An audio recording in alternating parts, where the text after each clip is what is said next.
After the box office success of the first few Transformers movies, the series hit a rough patch.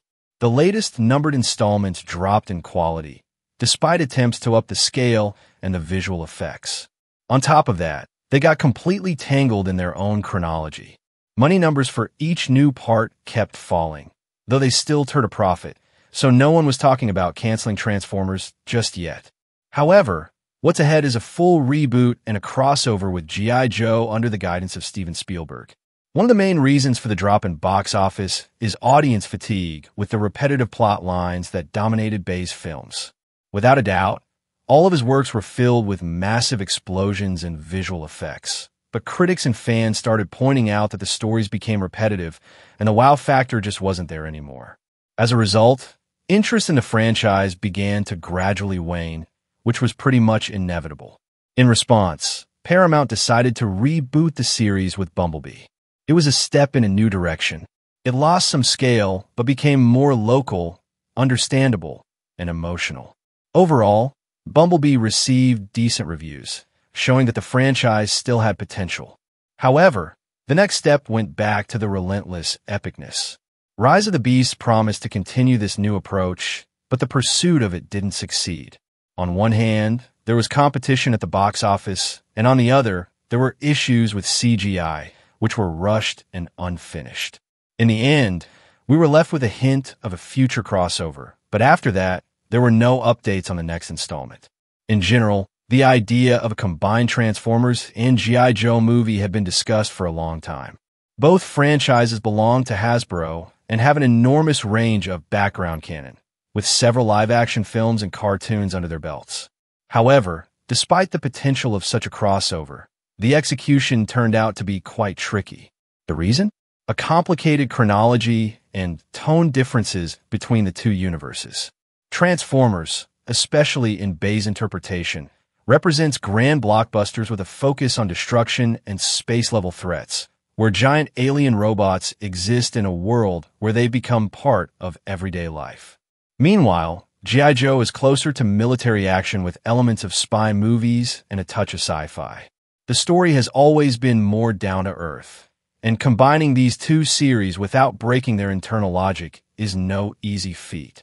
Additionally, fans of both franchises might be disappointed if the crossover fails to preserve their unique traits, so it's crucial to give equal attention to both sides without overwhelming the plot.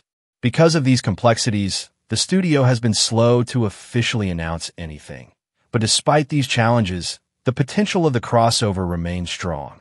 Merging the two universes could bring new plot twists and a fresh perspective to both franchises, especially since the final scene of Rise of the Beasts already teased how the characters might interact.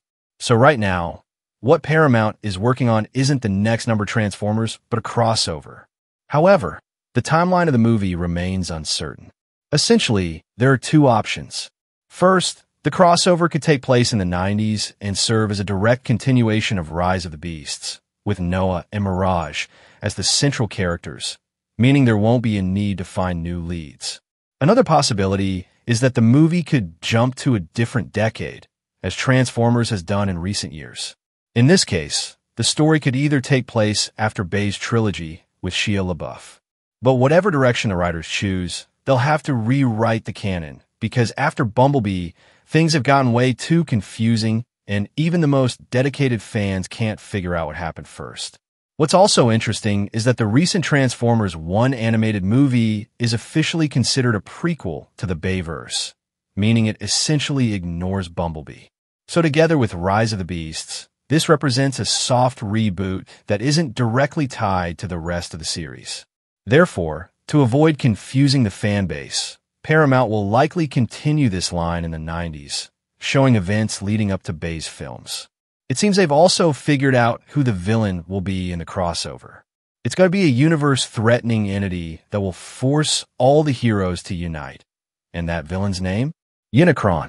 His appearance was expected as far back as Transformers 3, but due to an overloaded plot, he was ultimately cut. Later, Unicron was slated to appear in Age of Extinction, but before filming began, he was removed, and he didn't end up in the final cut. However, his mini-debut did happen in the fifth movie. Even then, we only saw his minions emerging from the earth.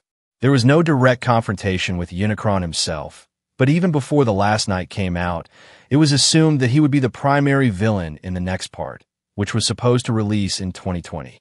However, due to the poor reception of The Last Knight and disappointing box office results, Untitled Transformers 6 was removed from the release schedule, and the studio decided to go for a reboot with Bumblebee. They've saved Unicron for later, and now he's set to take on the role of the local Thanos in the upcoming crossover. Chances are, one movie won't be enough to deal with him, so the heroes will likely have to split up and return to their own franchises to continue the fight. Only then will we get the final team-up in a direct showdown with Unicron. Not much is known about him, aside from the fact that he's an ancient enemy of Cybertron, which gives the writers a lot of room to rework his backstory and incorporate G.I. Joe characters. Because every Transformers movie has always placed humans at the center of the story, making Autobots secondary characters from a technical standpoint. This makes sense since it's easier to work with human actors than trying to animate an entire alien world. So, it's likely that these characters will remain the main focus in the new movie. However, if we take a look at previous parts, giving too much attention to the humans and leaving the Transformers in the background could be a major mistake.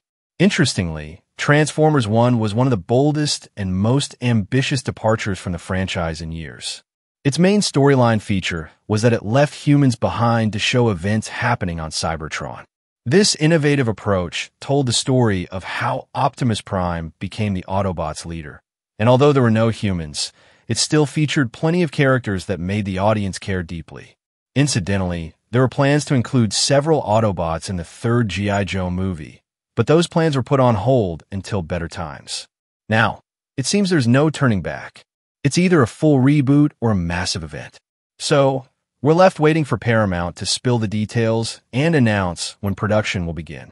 They might even roll out an entire plan to create their own cinematic universe. Work on the core storylines is definitely underway. The upcoming crossover has already lost its director, Stephen Caple Jr., who was supposed to return after Rise of the Beasts, but those plans have fallen through, and now Caple's been linked to I Am Legend 2, although no official confirmation has been made yet.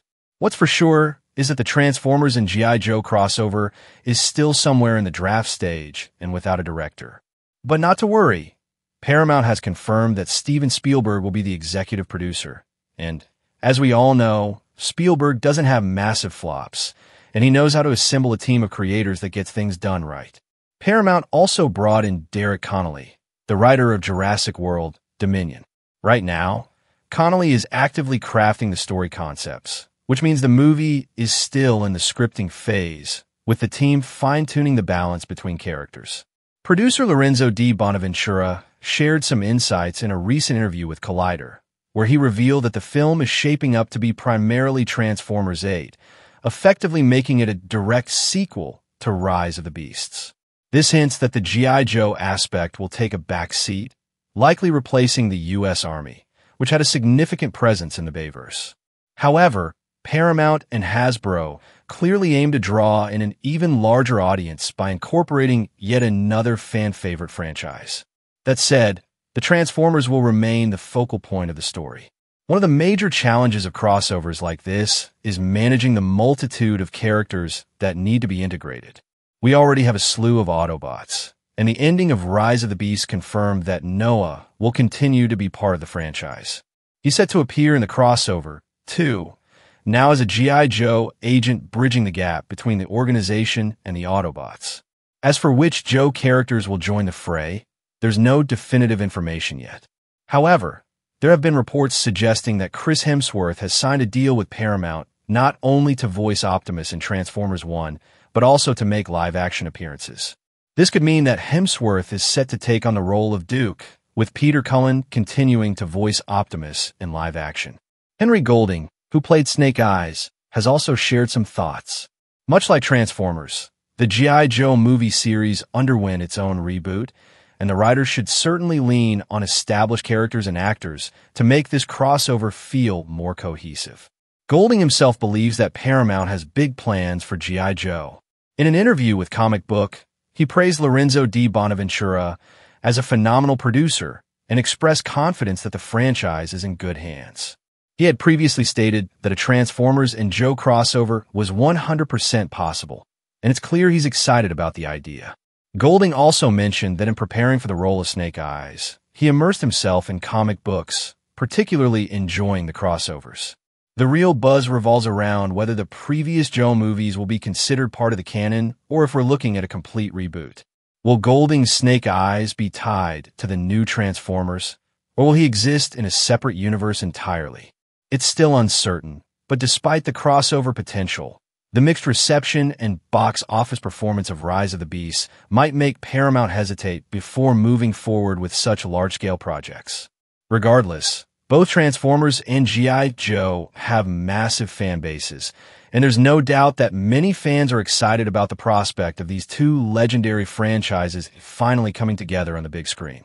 As for the release date, if everything stays on track, we might not see this crossover in theaters until 2027 at the earliest.